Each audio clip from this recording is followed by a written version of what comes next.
Hello friends, welcome back. I am so glad that you're here. We are going to start our quilted jacket today. I know that we will not finish in this video, so just as a heads up, this will be a two-parter, even possibly a three-parter.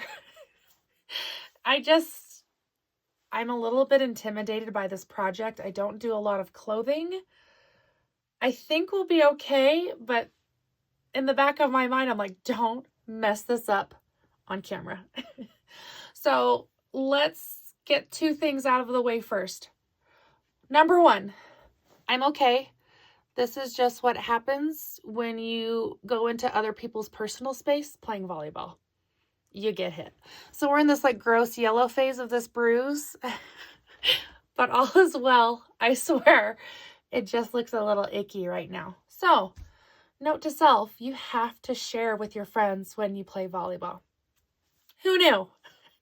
Number two, I have not been great about it. Our game that's going on, but we still are doing the raffle tickets. We've got a few in there. They're all kind of stuck together. We've got a few in here already, and these are for the grab bags. So they had the best press in them. They had the binding clips. They had the friction pens. So kind of like a My Favorite Things bag. So if you haven't yet, place an order in a shop, and for every $10 you spend, you get a ticket. And it's pretty awesome. So there are my two like side notes. Now let's talk about this jacket, okay?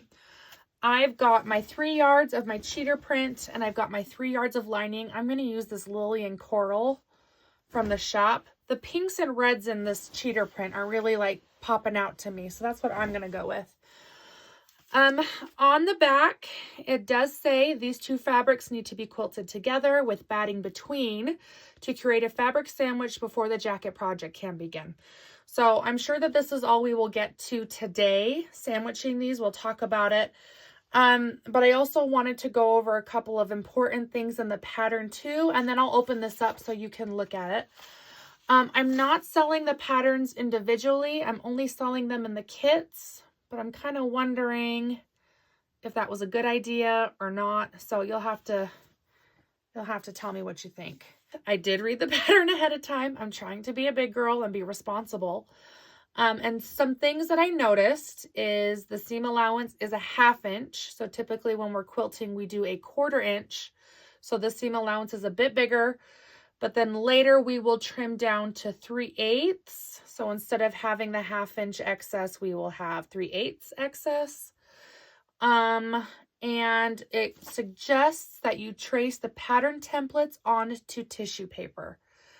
And then from the tissue paper, we will pin that to our sandwich and cut with scissors. Okay.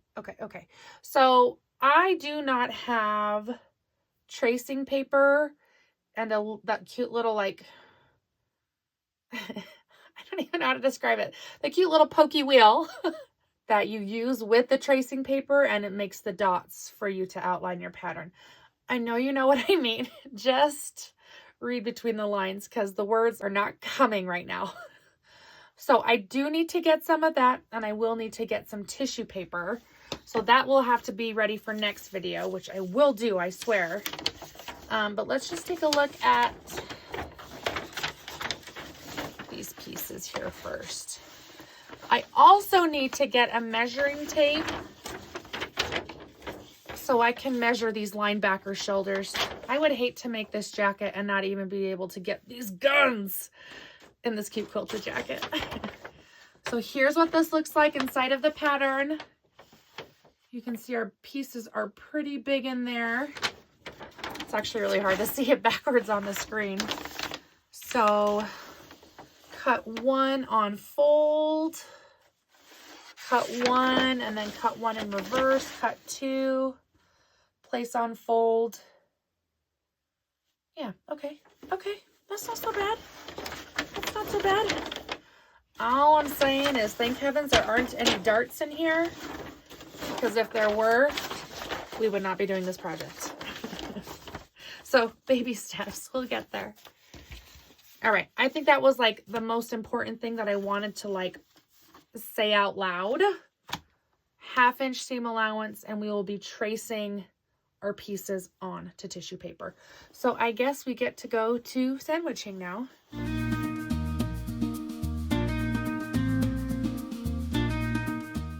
All right, so there is that first part of our sandwich up on the wall.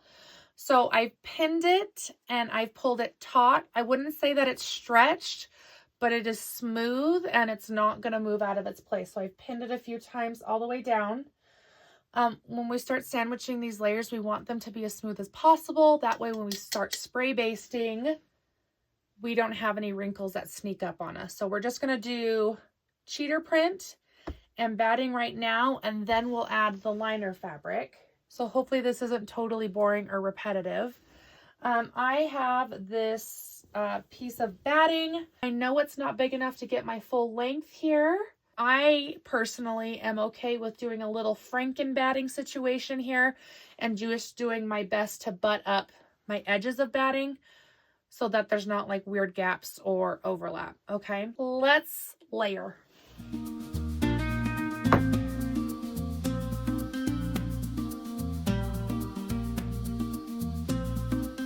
This must have been an end of bolt piece, and maybe that's why it was so crazy and I couldn't work with it, because I am not claiming whatever happened to this edge. It is so cattywampus. I'm not going down for that.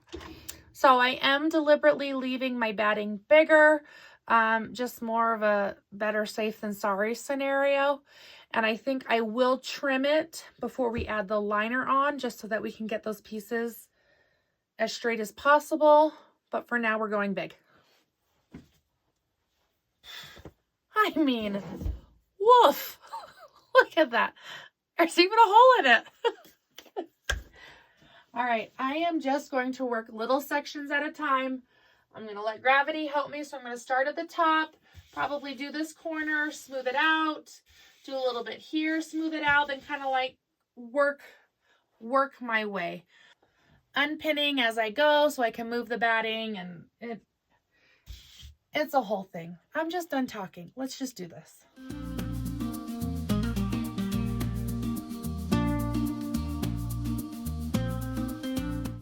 So I made a wrinkle in my batting. I know you can see it. We're just going to peel it and relay it.